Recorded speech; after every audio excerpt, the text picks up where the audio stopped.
Hello and welcome. Today I want to talk about the Cybertool 34 Lite from Victorinox. It's a Swiss Army knife that's based on a 91mm platform.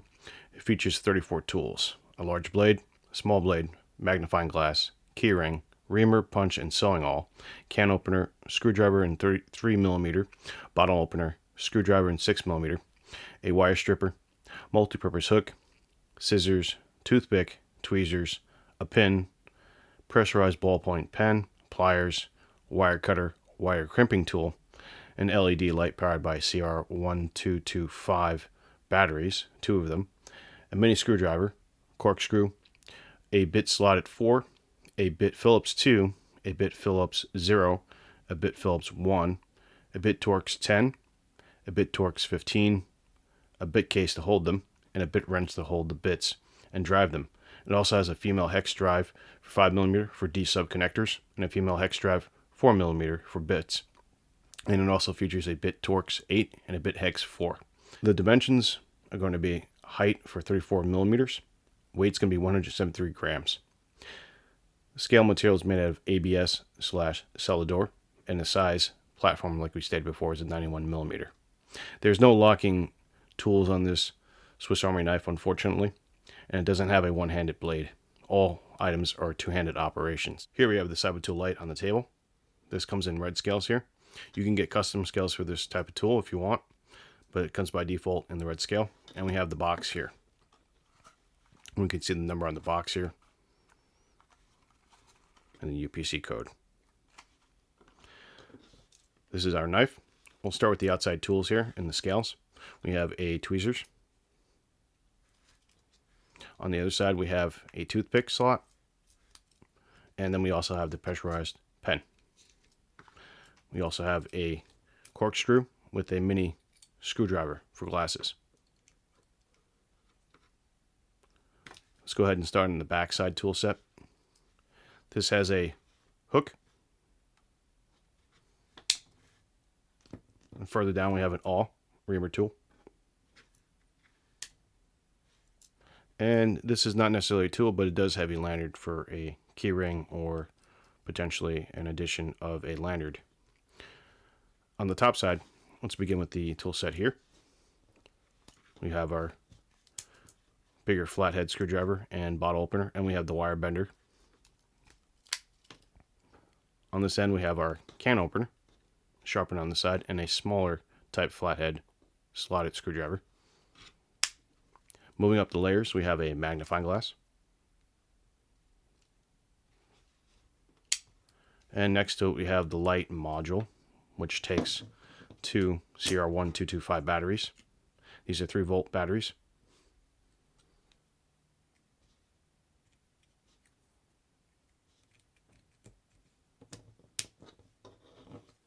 And it also has a permanent on switch, off switch.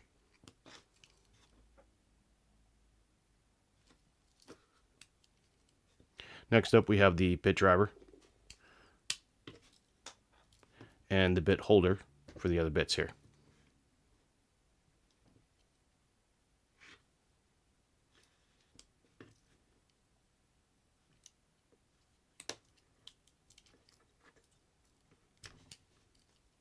It's important to note that the driver can also do 90-degree driving. Even though it's not locked, it has a point where it stops here. Next up, we have a pliers with a spring here, wire crimper, and if you open this up just enough, you can see in the middle is a small wire cutter, and we have small head pliers here, which does have very fine teeth in the front here and regular teeth here. Moving along, we have the scissors with the spring exposed.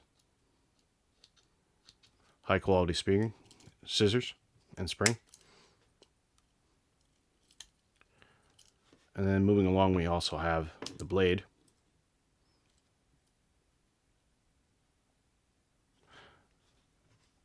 And next up, finally, we have the small blade.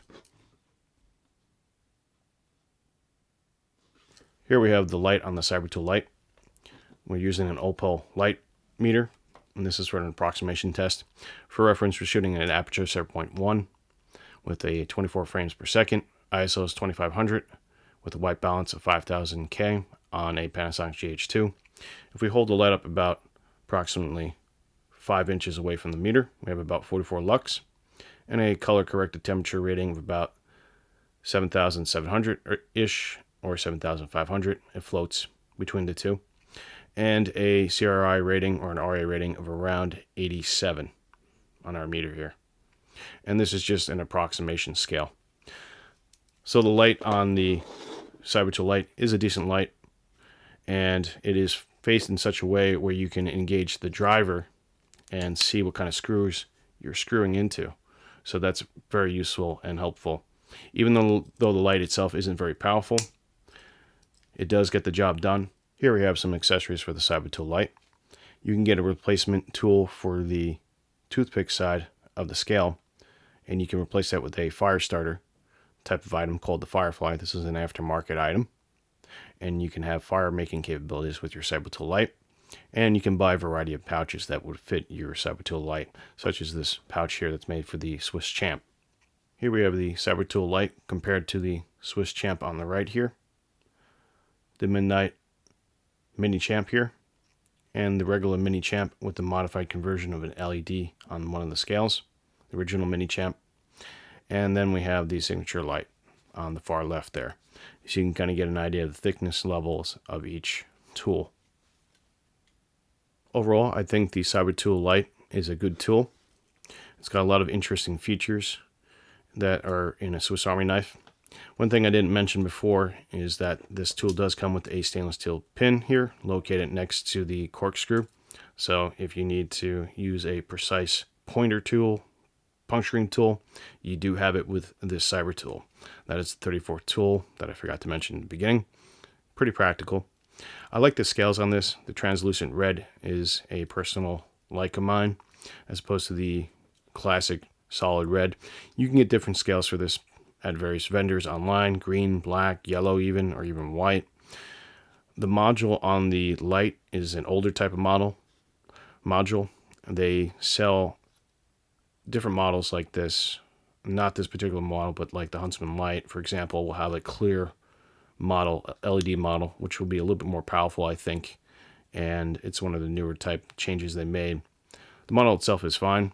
The light output is decent for what you're using it for finding a screwdriver slot or hole, or working in a confined space. And that's where I think the value of this really comes in, is that you have a portable electronics kit in your pocket or your pouch with enough bit kits that you can kind of get around and manage around fixing a computer or some kind of electronic device like a ham radio like I work on. And the light just makes it easier to see in the dark when you're trying to get that one screw hole and you can't see it and your headlamp's not working and you can't hold something else in your other hand and get the right angle. This light does become invaluable in locating the correct screw to take off. So it is a very nice feature that they have in here, and a good implementation. One thing to note that I noticed when I first got this was that I didn't put the bit kit or the bits all the way in. So you make sure they go in nice and snugly in there, otherwise they will fall out and you will lose them. So you want to make sure you put them in and make sure they stay in. They do have these detents here, the ball detents, so that's an unfortunate thing. Another unfortunate thing is that it's not a standard bit set in here. They couldn't fit it into the knife, which is understandable, but it's kind of disappointing that I can't use regular 1/4 inch or whatever type of bits to use here. There's other workarounds to make that more modular, as you can probably find out on the internet, but in general, it is a negative, but it's not a big enough negative to me, in my opinion. I do like the magnifying glass on it. It does help me see serial numbers and part numbers on transistors and things like that when I'm working on stuff. And it's good for starting fires, which is not really something you want to do in in the IT section. The scale tools are pretty nice. I'm going to leave the toothpick inside because this is a non-metal item, and working with electronics, sometimes you want to poke and prod things with a non-metal item so you don't have to potentially short out something.